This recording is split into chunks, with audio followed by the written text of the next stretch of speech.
Salut à tous et bienvenue pour cette mise au point un petit peu tardive parce que voilà, j'étais en vacances.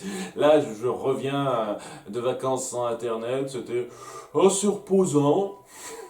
Et ouais, ce mois d'août va être un petit peu moins chargé que d'habitude parce que oui, je pense continuer à faire un petit peu de vacances, une petite période de quelques jours qui sera un peu pareil quoi, sans internet, etc. Et risque d'y avoir un petit peu de ralentissement dans les mois à suivre pour des raisons que je vais expliquer tout de suite. Voilà, sans plus tarder, on s'y jette. Alors, durant ma période de vacances, j'ai eu l'occasion de me pencher sur certains trucs sur lesquels j'avais pas trop réfléchi parce que j'étais à fond dans ma vidéo Disneyphile. Qu'est-ce que je fais pour traiter tel film, qu'est-ce que je fais pour remplir la chaîne, tout ça, tout ça. Et j'ai plus trop pris le temps de réfléchir aux à côté en fait, aux projets que j'avais créés à côté. Et cette petite période, ça a été l'occasion de d'y réfléchir davantage et de me faire un topo sur ce que je voulais poursuivre après avoir lâché ça un petit moment, et ce que je voulais clore un peu pour de bon. Et je pense que je vais un petit peu vous faire le topo autour de ça, sachant que j'imagine vous en avez un petit peu rien à cirer pour certains, mais il faut quand même comprendre que ça va un tout petit peu influer sur le rythme de parution de cette chaîne, hein. J'en parlerai rapidement après coup.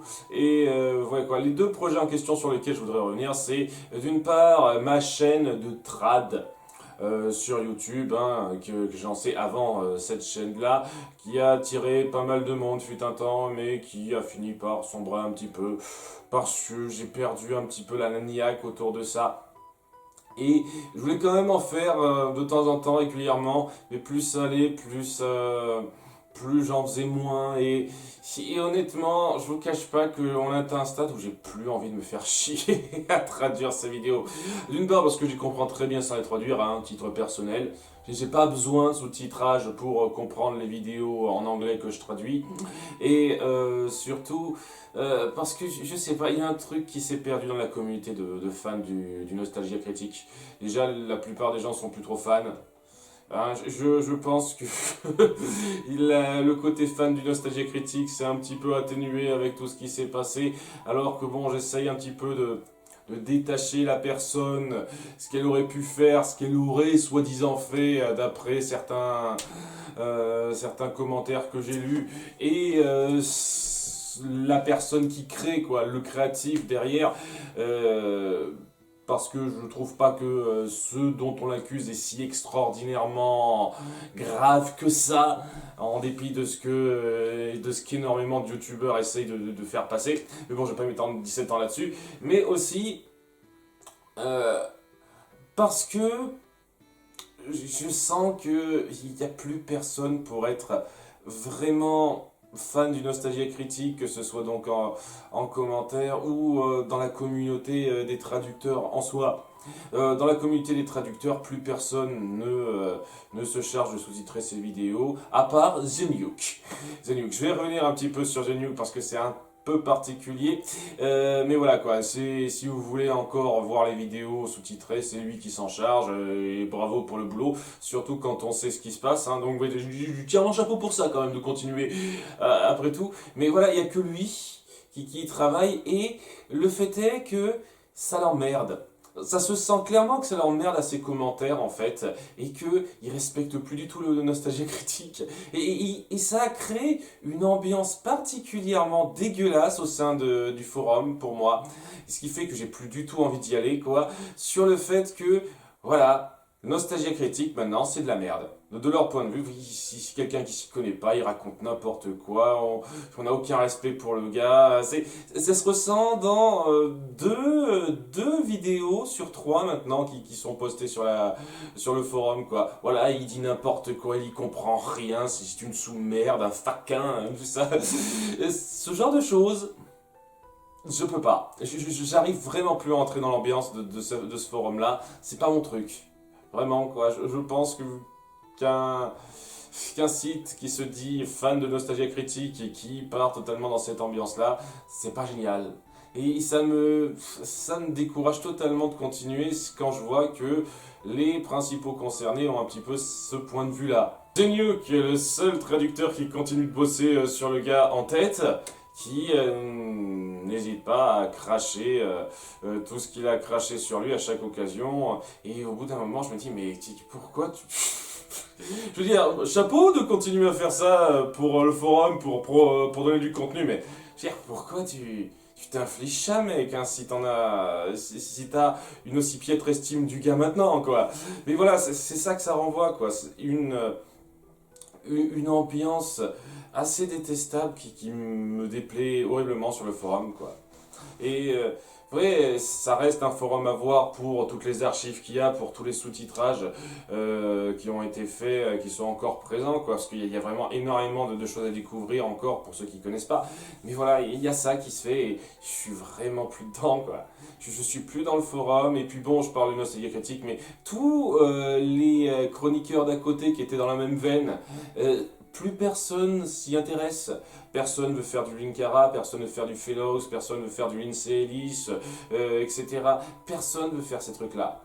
Il n'y a plus cet aspect, on s'intéresse à ce groupe, ces gens qui représentaient un petit peu la base de ce qu'on proposait. Et je vous jure, ça perd complètement quelque chose pour moi. Ce qui fait que je suis plus pris dedans. Et ouais, quoi, il n'y a plus cette ambiance qui me plaisait dans le forum. Les vidéos, je peux les apprécier tout seul sans avoir de sous-titres. Pourquoi je m'emmerde à faire ça quand je sais que il y a majoritairement une ambiance de ce genre-là sur le forum? Moi, j'ai pas envie. J'ai pas envie. Donc, je pense que pour terminer, je ferai une dernière fournée de traduction. Parce que quand même, je trouve ça important de terminer sur quelque chose, quoi. Pas juste dire, ah, j'arrête, merci, au revoir. Mais voilà, quoi. Il va y avoir 4-5 trades maximum. Et après, basta, quoi. Je termine, j'arrête les traductions de vidéos, ce sera caput fini, quoi. Et donc, voilà, je lance un micro-appel à ceux que ça intéresse. Quelle vidéo, donc, type du Nostalgia Critique, de Fellows, de Lindsay Ellis, de Linkara, vous voudriez que je sous-titre dans cette dernière fournée que je vous présenterai, sans doute vers la fin de l'année, dans ces eaux-là, histoire que je vous passe ça et que je fasse une dernière salve d'adieu qui plaise un petit peu au public assidu. Voilà, je lance cet appel-là. Ensuite, ouais, le deuxième projet donc, dont je veux parler et qui n'intéresse pas grand monde, mais qui m'intéresse moi particulièrement, c'est la fiction Eperdia Serinel. Alors, vous connaissez sans doute pas. Ou alors, vraiment, vous faites partie des très rares super fans qui ont suivi vraiment en détail mes vidéos. Parce que j'en ai parlé rapidement dans ma vidéo réminiscence, c'est tout. Mais voilà quoi, fut un temps. Et quand je dis fut un temps, c'était en 2008 quand même, je me sens vieux, merde. Fut un temps. J'ai lancé un projet de fiction écrite.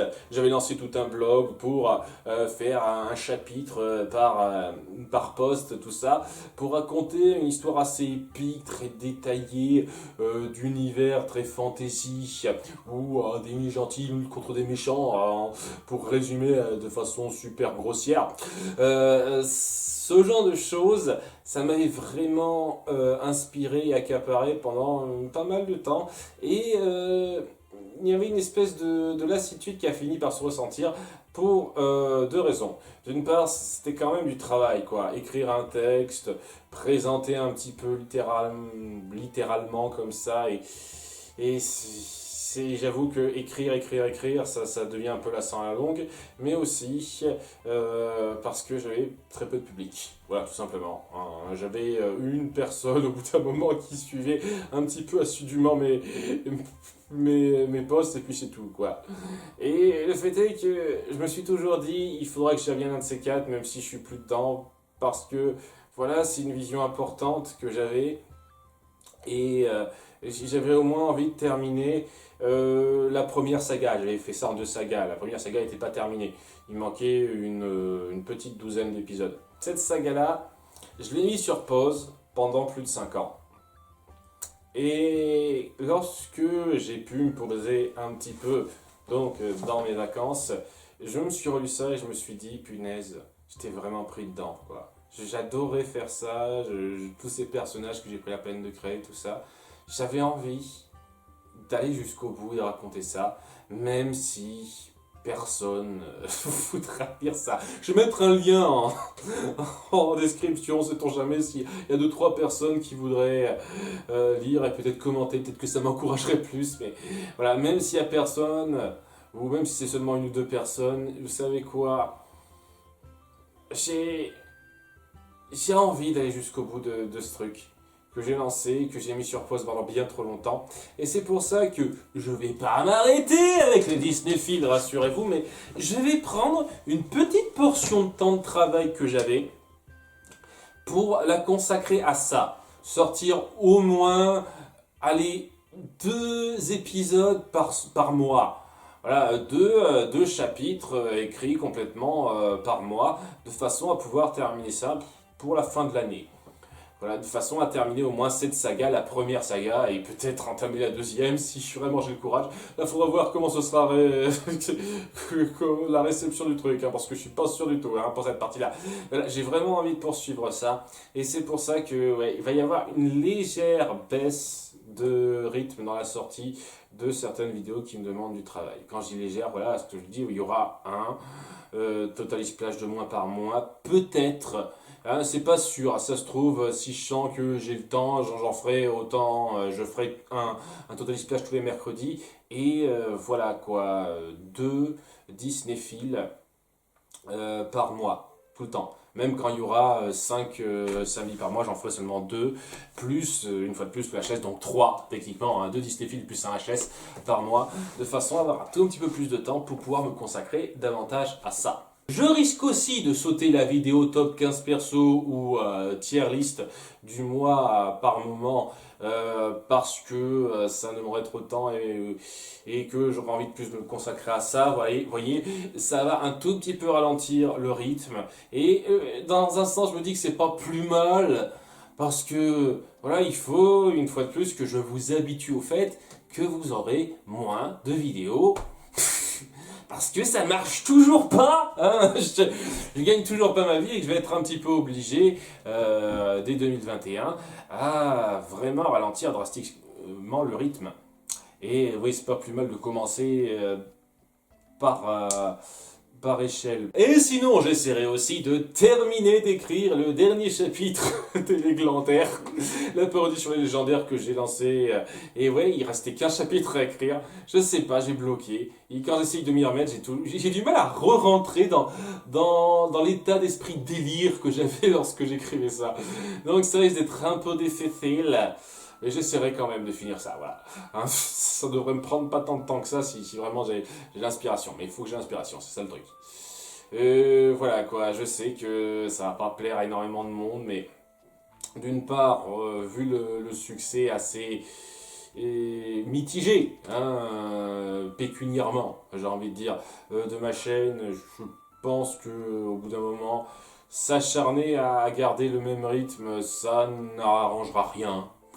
Voilà, ça n'arrangera rien. Donc je peux me permettre ce genre de petite digression et de passer mon temps à autre chose.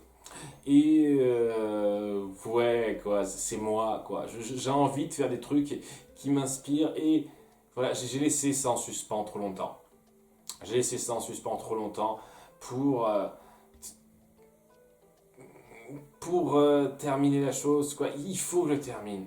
Il faut que je termine ça, quoi. C'est la première chose, la première création personnelle que j'ai partagée, dont je me suis senti vraiment fier, ça. Eperdia Serinel. Hein, de nouveau, hein, personne connaît, mais voilà, je me suis senti fier de ce que j'écris, du drame, de l'émotion, de l'écriture, sur laquelle je me suis vraiment concentré. J'ai fait gaffe aux détails. Je me rends compte, à chaque fois, quand je me suis relu, je me suis rendu compte des détails auxquels j'ai pensé à l'avance, qui seraient revenus pour des épisodes futurs, tout ça, quoi. J'avais tellement la hargne pour écrire ça, et il faut que j'aille jusqu'au bout. Je sais que tout le monde s'en fout, je suis désolé hein, pour ceux qui auront un petit peu moins, et je dis bien un tout petit peu moins de contenu sur cette chaîne, mais j'ai envie de passer du temps là-dessus. Vraiment, j'ai le sentiment que ce sera une bonne façon de me ressourcer. Sinon, pas grand chose à rajouter. Pour ceux qui reprennent de là, parce que j'aurais mis des timecodes en description, je fais rapidement le bilan de ce que je viens de dire. Vous aurez un tout petit peu moins de contenu durant les mois qui suivent pour vous préparer au fait qu'en 2021, il va y en avoir beaucoup moins. Ça va être comme ça, désolé, pour pouvoir travailler sur un autre projet qui me tient à cœur. Et je pense que je ferai quelques petits retours là-dessus, surtout quand j'aurai terminé. En tout cas, revenons assez vite, j'espère, sur les 3 films que j'ai traités durant ce mois-ci. Des films assez importants, puisque ce sont les films récents Disney sortis en 2019. Toy Story 4, ça a été plutôt bien reçu. Après, j'estime avoir fait la part des choses dans ma critique. J'ai pas dit que c'était de la merde. Et j'ai pas non plus été coulant au point de dire que c'était ultra parfait. Ouah, putain de chef-d'œuvre, parce que c'est Pixar. C'est un truc, il faut vraiment que je me calme là-dessus. J'ai réagi de façon un petit peu trop exagérée aussi à la sortie du film, quoi. Il faut vraiment que je me rende compte au bout d'un moment que, apparemment, il y a un public assez poussé de gens qui viendront chanter les louanges du dernier film Pixar, quoi que ce soit. À part peut-être Cars 2 et le voyage d'Arlo. Mais quoi que ce soit, en règle générale, il y a un nouveau film Pixar qui sort, va toujours y avoir une flopée de gens dans les premières semaines pour venir crier au génie, oh mon dieu, c'est extraordinaire, nouveau grand chef-d'œuvre Pixar, tout ça. Il y a toujours ce mouvement de foule, quoi. C'est le cas avec Les Indestructibles 2, avec Coco, et maintenant, avec le recul, les gens n'accordent pas autant d'importance que ça à ces films, quoi. C'est plus mitigé, donc voilà, c'est pas autant considéré comme des chefs-d'œuvre que je sais pas, moi, Wall-E ou Les Indestructibles 1, par exemple. Donc, faut que j'arrête de réagir au quart de tour par rapport à ça, quoi. Sinon, j'ai pas énormément de choses à dire sur les commentaires. En tout cas, de ce que je me souviens, j'ai pas eu beaucoup de choses sur lesquelles revenir. Voilà, il y a quelques personnes qui sont parties un petit peu dans le problème de vision binaire que j'avais déploré il y a longtemps de ça dans une autre mise au point. C'est-à-dire que, ouais, les gars, j'ai pas dit que le film était nul. J'ai dit qu'il était bien sans plus. Et non, j'ai pas dit qu'il était génial, j'ai dit qu'il était bien sans plus, quoi. Voilà. Mais il y a des gens pour venir dire, ouais, t'as raison, c'était nul. Non, j'ai pas dit que c'était nul, merde. Sérieusement, les gars, wouh! Après, voilà, je tiens à dire que après l'avoir revu, ça m'a moins énervé que la première fois que je l'ai vu, parce que j'arrive plus à prendre ce film pour ce qu'il est. C'est-à-dire pour ce qu'il raconte directement. Même si je trouve quand même que pour une suite à la trilogie Toy Story 3, c'est tellement superflu. Tellement superflu. Et on pouvait faire tellement mieux. Mais en soi, ça va. J'ai vu largement pire comme film, mais ça se regarde, voilà. Et honnêtement, en termes de qualité propre, j'irais même le situer légèrement au-dessus de Toy Story 1. Voilà, je trouve que la mise en scène a été mieux faite, les moments de personnages passaient mieux. Et oui, même si Toy Story 1 a ce côté assez iconique d'être le premier Pixar, premier grand film Pixar, long métrage Pixar, je sais pas, il y a un petit truc en plus en termes de qualité globale qui passe mieux dans Toy Story 4 quand même. Mais de pas beaucoup. Donc voilà, je préfère légèrement Toy Story 1, voilà. De pas beaucoup, hein, si vous voulez savoir. Ensuite, pour La Reine des Neiges 2, j'ai pas beaucoup de choses à reprendre sur les commentaires. Ça, c'est des films qui divisent à fond, quoi, les films de Reine des Neiges, quoi.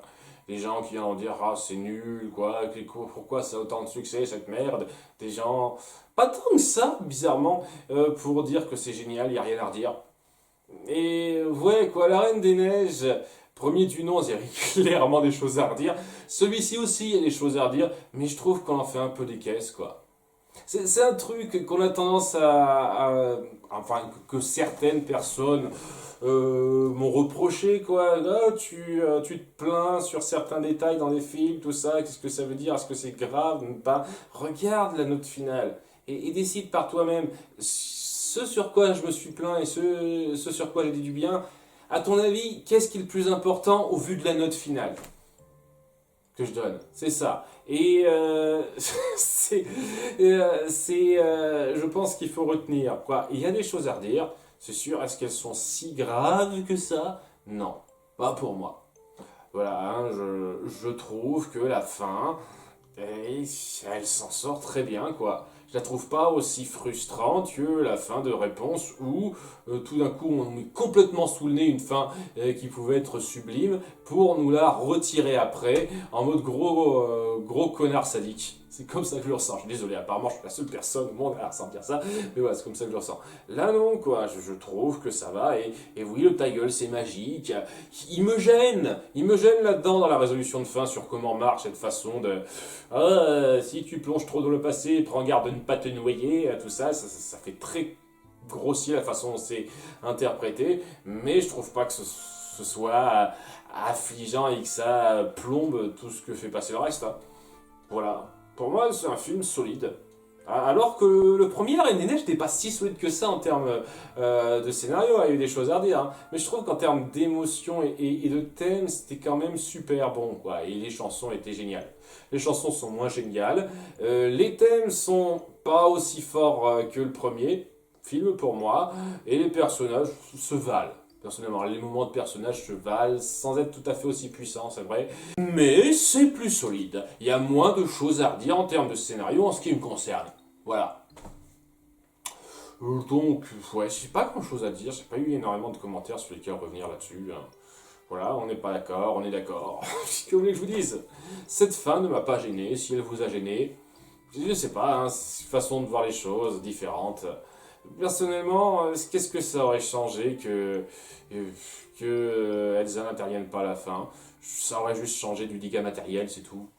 Je trouve pas que ce soit si grave que ça. Vraiment. Que ça suffise à considérer ce film comme étant atroce, surtout qu'à côté de ça, il y a d'autres moments qui ruinent des fins qui sont bien plus graves que ça. Ne serait-ce que Frankenweenie, ça j'y reviendrai. En tout cas, on en vient au dernier morceau, c'est-à-dire le fil de la vie, sur lequel beaucoup de gens n'avaient pas grand-chose à dire puisqu'ils ne connaissaient pas. Ah bah oui, hein, ça c'est un film assez inconnu, hein. Bon, bien entendu, il a eu sa petite notoriété du moment, mais oui, c'est pas le film que les gens connaissent automatiquement, hein, c'est sûr, hein. Hein, quand je traite à côté de ça, je sais pas, un film Pixar ou un film de Miyazaki, ça parle plus, mais pas ça, hein, bizarrement. Ouais, c'était particulier à traiter, parce que l'histoire en soi, ça va, elle est plutôt solide, une fois de plus. Et j'avais pas énormément de choses sur lesquelles m'apesantir, donc ouais, j'ai passé la majorité du temps à parler de la présentation, c'est-à-dire le jeu de théâtre de marionnettes, qui a ses hauts et ses bas, pour moi, personnellement, comme je l'ai présenté. Sinon, ouais, il y a des gens qui sont d'accord, pas d'accord avec ça. La plupart des gens qui ont suivi ça ont été assez intrigués, ont voulu voir ce film, et je suis content. N'hésitez pas, c'est une expérience particulière qui m'a plu. Hein, ça vaut le coup d'œil de voir ce genre d'essai, de voir comment ça se passe et comment ça aurait pu être fait mieux ou comment on aurait pu faire pire. Ça aurait pu être mieux fait, pour moi, ça aurait pu être largement pire fait aussi, moins bien fait, pardon, mais ça vaut le coup d'œil vraiment. Sinon, quelques petites remarques. Deux remarques qui m'ont un petit peu gêné, que j'ai vu revenir à plusieurs reprises. D'une part, arrête de faire des jeux de mots vaseux. Apparemment, vous êtes tombé amoureux de ce nouveau running gag. Et je suis content, hein, vraiment, hein. D'ailleurs, on a eu tout un sondage là-dessus pour bien voir quelles étaient vos répliques préférées. Il était bien placé celui-là. Je ne pensais pas qu'il soit bien placé à ce point. Mais le truc avec ça, c'est que faut arrêter d'utiliser ce truc-là, toré à travers, à chaque fois qu'il y a un jeu de mots. Vous savez qu'un jeu de mots n'est pas automatiquement vaseux, hein. Un jeu de mots peut être un petit peu fin, un petit peu recherché, vous savez. Alors je dis pas que tous les jeux de mots qui sont faits dans cette vidéo sont fins et recherchés, mais voilà, que je suis pas non plus à utiliser, arrête de faire des jeux de mots vaseux à chaque fois qu'on fait un jeu de mots, quoi. C'est quand le jeu de mots est cherché super loin, grossier, fait pas rire. Et je suis désolé, à un moment donné, il faut arrêter de toujours amener à ça. Voilà. C'est peut-être pas le meilleur exemple, parce que oui, des jeux de mots sont un petit peu grossiers dans la vidéo, mais il y en a quand même quelques-uns que j'ai pas trouvé si vaseux que ça, vous voyez. Un jeu de mots n'est pas forcément vaseux, merde. Ouais, quoi, je sais pas, essayez de vous calmer là-dessus, les gars, hein. C'est pas parce qu'il y a un jeu de mots qu'il est automatiquement vaseux, hein, c'est pas comme ça que ça marche. Hein, c'est pas comme ça que je le vois en tout cas. Ensuite, le truc qui m'a gêné, c'est le fait que, ouais, en gros, c'est le roi lion avec des marionnettes. Hein. Ce que je trouve très grossier comme façon de résumer la chose. Bah, j'ai dit qu'il y avait quelque chose de très shakespearien parce que c'est ce genre de scénario qui met en place. Avec Hamlet notamment, il y a pas mal de choses en rapport. Il y a aussi thèmes récurrents de deux clans qui s'affrontent, de guerre de clans. C'est assez présent dans les Shakespeare, ça. Enfin, de ceux que j'ai lus. Hein. J'ai pas tout lu, hein. Je vous rassure. J'ai pas lu beaucoup de ces comédies. Je connais surtout ces tragédies à Shakespeare. Hein. Dans ces tragédies, dans ces drames, il y a souvent cette histoire de deux clans en guerre. En tout cas, c'est les drames que je connais un petit peu. Le fait est qu'en dehors d'un méchant oncle qui veut profiter de la mort du roi pour manipuler son fils, qui, je reconnais, est assez proche du roi lion, il n'y a absolument rien de commun dans l'histoire du fil de la vie et de celle du roi lion, quoi. À un moment donné, c'est pas exactement pareil. Après, vous connaissez pas, hein, donc je vous ai peut-être donné une mauvaise impression, mais voilà, déjà la mort du roi n'est pas du tout due au fait du méchant oncle, et la façon dont le prince se fait contrôler, eh ben, c'est très différent de comment Scar contrôle Simba dans Le Roi Lion. C'est pas la même chose, quoi. Je trouve il y a quand même suffisamment de différence pour ça, quoi. Et ouais, quoi, le fait de dire que c'est comme dans Le Roi Lion, alors que vous pourriez dire que c'est comme dans Hamlet, c'est quand même un petit peu... c'est un petit peu de quoi s'est inspiré Le Roi Lion. Je sais pas, je trouve qu'il y a une petite perte de culture là-dedans. Je dis Hamlet, est-ce que vous pourriez pas reprendre Hamlet, quoi? C'est plus de ça que ça s'inspire que du Roi Lion, quand même. Voilà, c'est le petit détail, voilà, ça m'a un tout petit peu fait tiquer. Sinon, globalement, j'ai pas eu grand chose à redire aux commentaires. C'était sympa de voir vos réactions, c'était sympa de faire découvrir ça. Et c'est sympa de découvrir un film un peu particulier dans sa présentation, dans sa narration ou autre, qui me plaît. Parce que oui, des fois, c'est particulier, ça me plaît moyen, comme Le Roi et l'Oiseau, mais comme par exemple... merde, La Folle Escapade et ce film-là, c'est particulier, ça me plaît, et donc ça me plaît un peu de partager ça avec vous. Ça donne une expérience un peu spéciale. Donc voilà, ce film était sympathique à traiter à cet égard. Sinon, voilà qui conclut la chose. Est-ce que j'ai envie de m'étendre sur un sujet global ? Allez, très rapidement. Il y en a un que j'ai sous le coude depuis pas mal de temps, que j'ai envie de traiter assez vite, ça va se faire vite normalement. Le concept de possession d'une œuvre. À qui une œuvre appartient-elle? À qui un film appartient-il? Voilà, tel film qui a été réalisé par machin, produit par truc, joué par telle personne, vu par des millions de gens, à qui il appartient ce film-là. Alors il y a toujours eu ce léger débat qui a été fait, ne serait-ce qu'autour de George Lucas et son besoin de refaire la trilogie originale en ajoutant des plans, en faisant des inserts, tout ça, qui a pas mal fait parler, puisqu'il a tenu à ce que ce soit les versions définitives et que les anciennes versions, on n'y ait pas accès. Ça fait un petit tollé, ça. Ouais, il y a deux approches, deux façons de voir ça. C'est-à-dire la propriété physique d'une œuvre et la propriété intellectuelle, dira-t-on. Hein, c'est peut-être pas le meilleur mot à prendre. La propriété physique, tout simplement, c'est les ayants droit. Les gens qui ont payé, les gens qui ont les droits de pouvoir là-dessus. En règle générale, ce sont les producteurs, mais des fois, ce sont des boîtes de production qui rachètent ces droits-là, tout ça. Et à ce moment-là, ces gens-là font absolument ce qu'ils veulent du produit. Ils peuvent faire en sorte qu'il ne soit plus sur le marché. Ils peuvent mener des assauts assez graves contre ceux qui essayent de les faire partager sur le net en étant vraiment à fond dedans, c'est leur droit.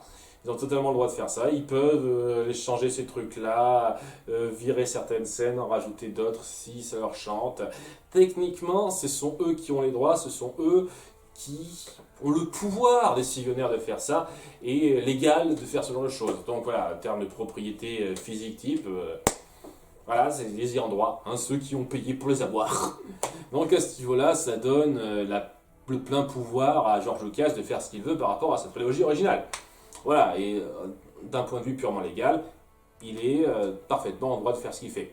Seulement voilà, hein, d'un point de vue légal, physique, si on résumait l'art à ça, ce serait triste. Hein. Nous sommes d'accord, ce serait assez triste. C'est pour ça qu'il y a la propriété plus intellectuelle, plus artistique, dira-t-on, de la chose. Enfin, quand je dis propriété intellectuelle, c'est un terme qui n'est pas forcément ce que ça veut désigner, quoi. En termes, qu'est-ce que ça veut dire posséder quelque chose d'un point de vue de l'esprit, en fait? Propriété spirituelle.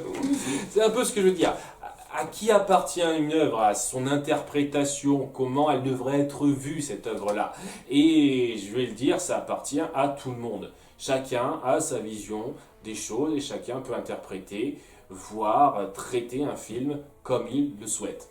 Je sais pas, il y a une personne qui a très mal réagi dans ma critique de Moi Moche et Méchant 2 pour me dire « Wow, mais comment t'as osé détruire, cracher sur ce DVD enfoiré ?» Et le truc, c'est que tu sais que, déjà d'une part, j'ai acheté ce DVD, j'en fais ce que je veux, hein, ça n'enlèvera rien au fait que le film existe encore et il sera toujours disponible en vente où tu veux, mon vieux, hein. Un CD en moins, ça changera rien, mieux, mec. Mais surtout, voilà quoi. De mon point de vue, c'est un truc qui ne devrait pas exister. Donc, si je veux exprimer ça, il n'y a rien de plus direct que de l'afficher directement sur ça. Je ne veux pas posséder ce DVD, donc je le détruis. Tout simplement. Je pourrais le revendre et me faire un peu plus de fric, mais je m'en fous, pour moi ça ne mérite pas d'être possédé par un autre, quoi. C'est un petit peu ce que je véhicule en détruisant ce bien que je possède. Voilà, ça c'est une façon de s'approprier personnellement, intellectuellement, une œuvre. Il y a des tonnes de façons de voir ça. Et voilà, pour tous les autres films qui existent, c'est le cas. On s'imaginera, on s'interprétera le film différemment et on jugera qui sera bon ou pas, qui soit traité de telle ou telle façon, qui sera mieux en VO qu'en VF ou inversement, ce genre de choses. Ça dépendra totalement de l'œil de la personne. Ce qui amène un truc qu'on m'a demandé à quelques reprises, et qui a été lancé donc par Anal Génocide. Parce qu'apparemment... Et alors, je sais pas si ça vient que de moi, ou si j'étais juste une petite goutte d'eau en plus, mais peu après ma vidéo réaction à une de ces vidéos, il a fait toute une vidéo laïus sur le fait que ce n'est pas un élitiste parce qu'il cherche à partager, à faire partager ses connaissances, son savoir. Donc je suis pas un élitiste. Alors bon, voilà, pour moi, élitiste, c'est les gens qui ont une espèce de culture à part et qui voient de haut ceux qui ne l'ont pas. C'est comme ça que je considère les élitistes, mais peut-être que j'ai une mauvaise définition du dictionnaire en tête. C'est pas impossible, je tiens à m'excuser. Donc voilà, je te vois comme un hautain par rapport à ceux qui n'ont pas la même culture que toi. C'est pas élitiste. Dis-moi ce que c'est alors. Hein, si je regarde ça, de toute façon, je vais pas l'appeler. Hein, je pense qu'il en a rien à foutre de mes vidéos. Il a juste été interpellé par celle où j'ai cité son nom. En tout cas, ce qu'il a fait donc pour lancer un petit peu à l'éveil culturel des films, c'est lancer une série de films un petit peu précis qui valent la peine d'être vus pour lui et d'autres, en leur disant ce qu'il faut voir en tant que film et ce qu'il faut voir dans le film. Comment il faut l'aborder. Et j'ai vraiment pas été pris par ça. Parce que ça amène un truc qui me détecte pas mal de la part de certains critiques qui se situent au-dessus du lot parce que eux ils apprécient certains films au-dessus, parce que eux ils voient quelque chose d'extraordinaire dans un film que d'autres ne voient pas. Cette façon de dire que si t'aimes pas un film, ou que si tu aimes un film, et que n'ont pas aimé, c'est que tu ne l'as pas vu de la bonne façon. Voilà, hein, on revient sur l'objectivité, la subjectivité, mais c'est un peu pire que ça. C'est-à-dire que pour ces gens-là, il faut impérativement aborder le film d'après l'angle qu'ils y ont vu. Parce que sinon, on n'est pas à la hauteur pour eux. On n'a pas le bon jugé pour apprécier ce film pour eux. On est en dessous, quoi. Et j'ai toujours détesté ça. J'ai toujours détesté cet argument.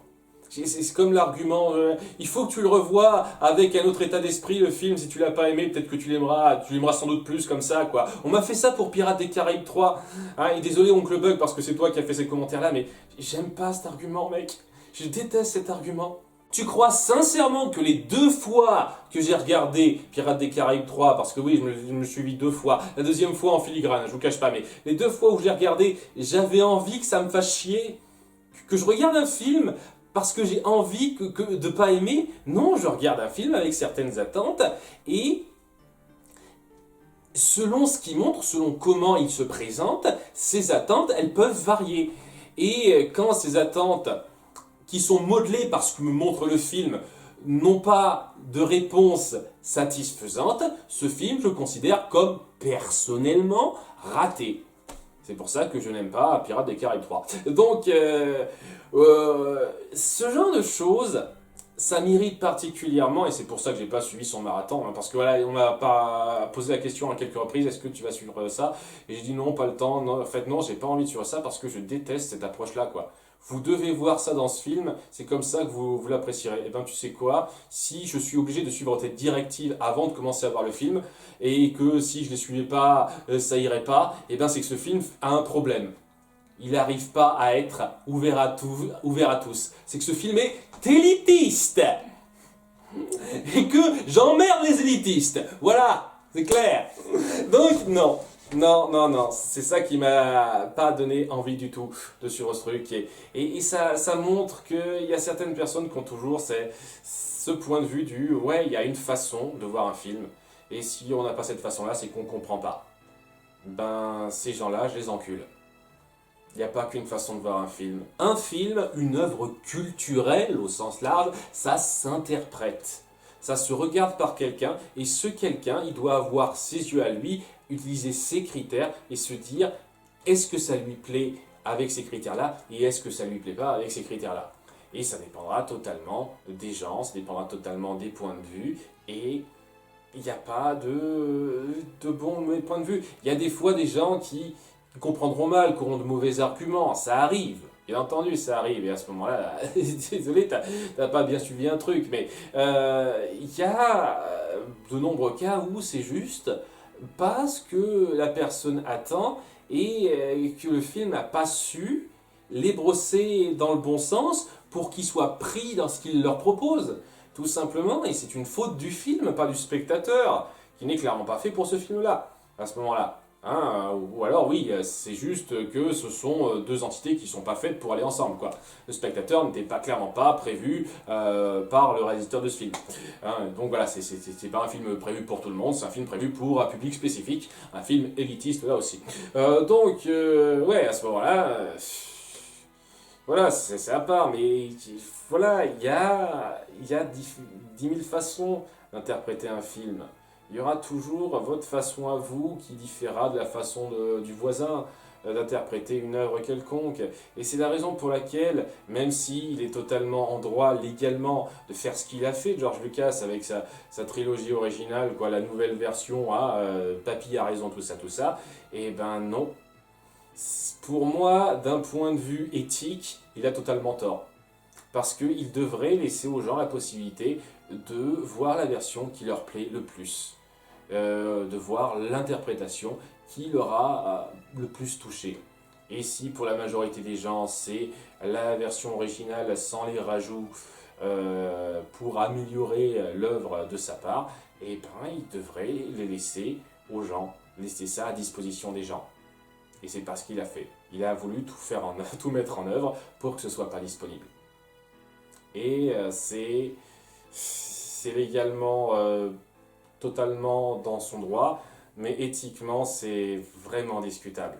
Et c'est une des raisons pour lesquelles j'ai pas une très haute estime de George Lucas, à titre personnel.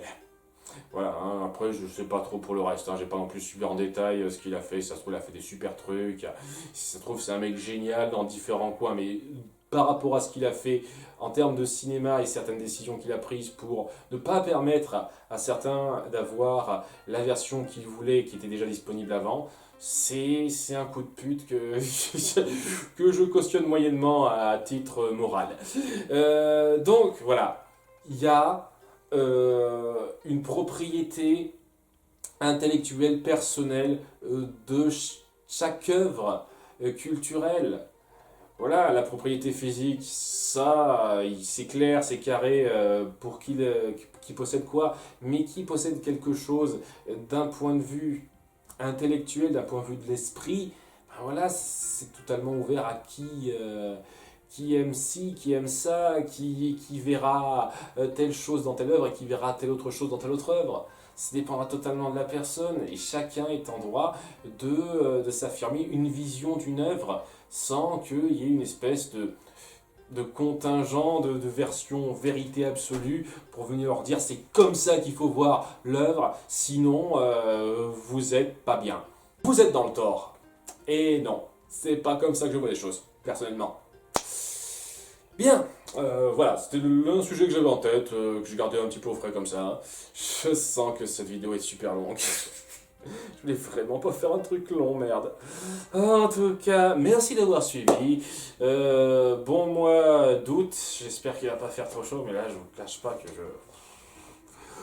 je me noie un petit peu dans mon t-shirt. À très bientôt. Bye.